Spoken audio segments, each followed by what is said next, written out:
পয়সা ফুরাইলো ভাগ ফুরাইলো আরে না না হাতে মিষ্টি খাবে এটা সরাও টাকা দিয়েছে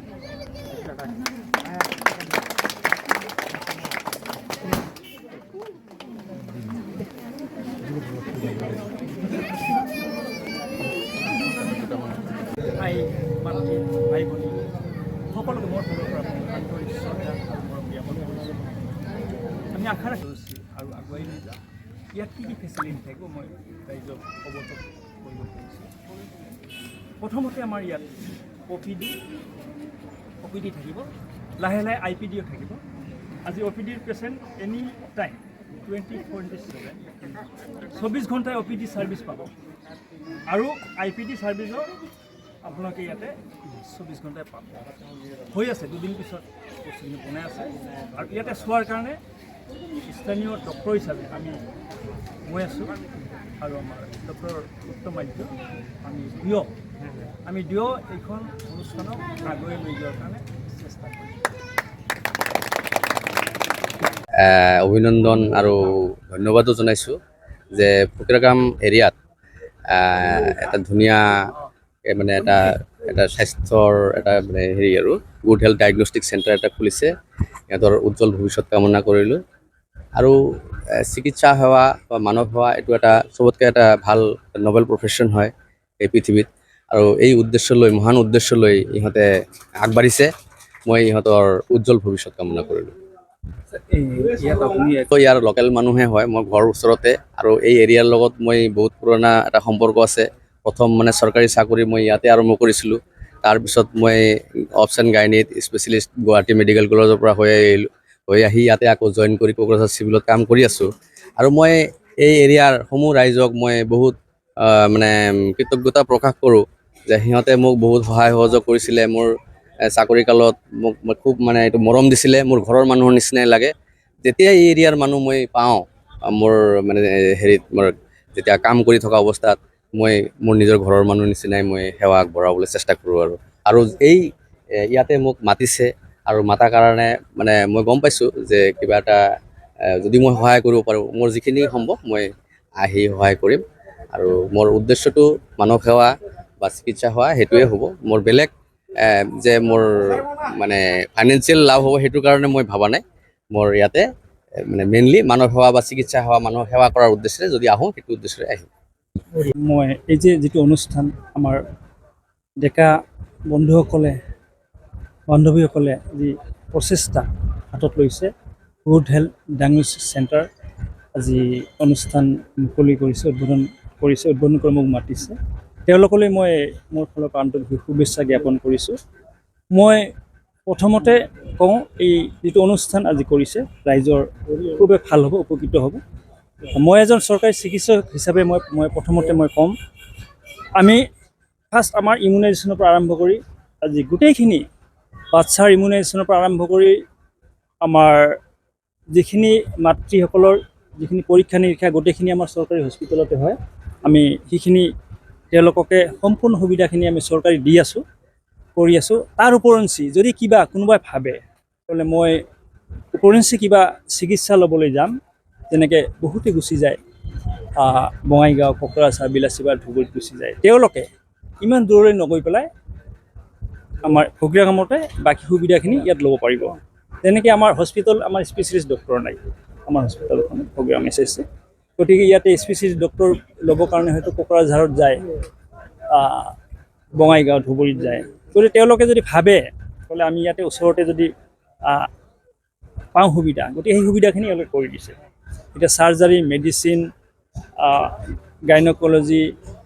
অৰ্থপেডিক্স ENT পেথলজিকে আদি কৰি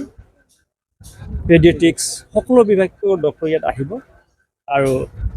তেওঁলোকে আহি ইয়াতে আমাৰ ৰাইজক সুবিধাখিনি কৰি দিব খুবেই ভাল কথা এইটো মই তেওঁলোকক বাৰে বাৰে এইটো ধন্যবাদ জ্ঞাপন কৈছোঁ আৰু ৰাইজে উপকৃত হ'ব মই বাৰে বাৰে আৰু এটা কৈছোঁ আমিতো আছোঁৱে চৰকাৰী চিকিৎসক যি প্ৰথমতে আহক ইমিউনাইজেশ্যন গোটেইখিনি আমি কৰিম বাহিৰত যদি কোনোবাই যাব বিচাৰে ইমান দূৰলৈ নগৈ পেলাই ইয়াতে সুবিধাখিনি ল'ব পাৰে সকলোৱে আহক কম খৰচতে বাহিৰত গ'লে বহুত গাড়ী খৰচ হৈ যায়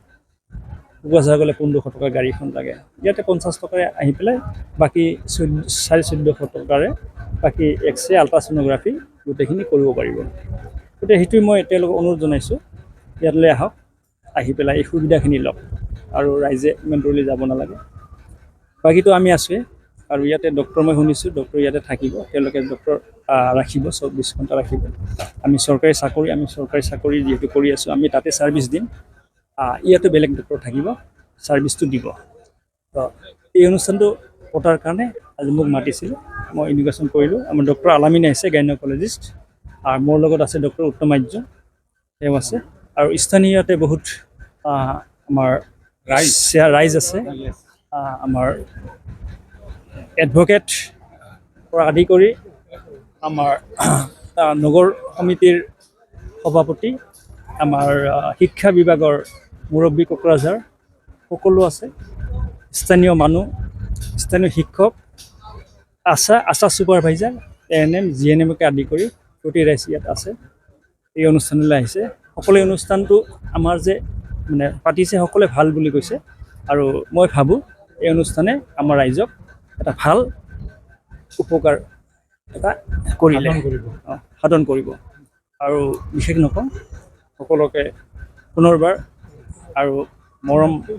শ্ৰদ্ধাৰে ৰিপৰ্টাৰ ভাই বন্ধুসকল ইয়াত আহিছে, তেওঁলোককো মই মোৰ আন্তৰিক শুভেচ্ছা জ্ঞাপন কৰিছোঁ। সকলোৱে মিলি আমাৰ এই অনুষ্ঠানটো যিমান পাৰোঁ সহায় কৰি যাম, তাকে তাৰে প্ৰতিশ্ৰুতিৰে চৰকাৰী অনুষ্ঠানটো আগতে প্ৰথমতে আমি কৰি ল'ম, আমাৰ যিখিনি কৰিব লগা আছে। তাৰ ওপৰঞ্চি যদি কিবা স্পেচিয়েলিষ্ট ক'ৰবাত যাব লগা হয়, দূৰত যাব নালাগে, ইয়াতে পাব। সেইখিনি কথা কৈ মই মোৰ এই বক্তব্য সামৰি মাৰিলোঁ। বহুদিনীয়া অভাৱ আমাৰ আছিল, কিবা এটা ব্লাড টেষ্ট কৰিবৰ কাৰণে, ECG কৰিবৰ কাৰণে বা বেলেগ বেলেগ যিবিলাক টেষ্ট মানুহৰ বডিৰ হয় এইবিলাক কৰিবৰ কাৰণে আমি কোকৰাঝাৰ